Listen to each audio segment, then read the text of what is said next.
ഈ നാടിൻ്റെ ഗതി തന്നെ മാറ്റിക്കളഞ്ഞു. ഒരു പുഴ മാറി ഒഴുകുന്നു പറഞ്ഞ പോലെ ഈ നാടിൻ്റെ ഗതി മാറി. ഇനി ഇവിടെ പഴയൊരു സ്ഥലമല്ല, ഇനി ഇത് പുതുതായിട്ട് തുടങ്ങണം, ഒന്നിനും തുടങ്ങണം.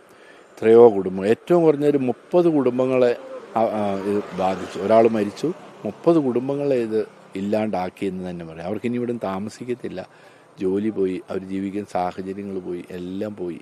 അങ്ങനെ എല്ലാം നഷ്ടപ്പെട്ട, പ്രതീക്ഷ നഷ്ടപ്പെട്ട ഒരു ജനത പോലെ നിൽക്കുക അവർ. പക്ഷേ ദൈവം കൂടെയുണ്ടെന്നുള്ള ഒരു ചിന്ത, ഒരു ധൈര്യം അവർ അത് പങ്കുവെക്കുന്നുണ്ട്. രക്ഷപ്പെട്ടവർ ഒരു 40 പേരെങ്കിലും മരിക്കേണ്ടതായിരുന്നു. ആ മരിക്കാതെ രക്ഷപ്പെട്ടതിന് കാരണം അവർ നിന്നിരുന്ന വീടിന് 2 സൈഡിൽ കൂടെയാണ് വെള്ളം പോയത്. അതിൽ ഇപ്പം ഞാനൊരു അമ്മച്ചിയെ കണ്ടപ്പോൾ അമ്മച്ചി അവർ പറയാ, എന്ത് പ്രതീക്ഷയോടുകൂടിയാ, പരിശുദ്ധ അമ്മയാണ് ഞങ്ങളെ രക്ഷിച്ചത്, അമ്മ ഞങ്ങളുടെ കൂടെ ഉണ്ടായിരുന്നതുകൊണ്ട് ഞങ്ങളുടെ 1 2 40 പേര്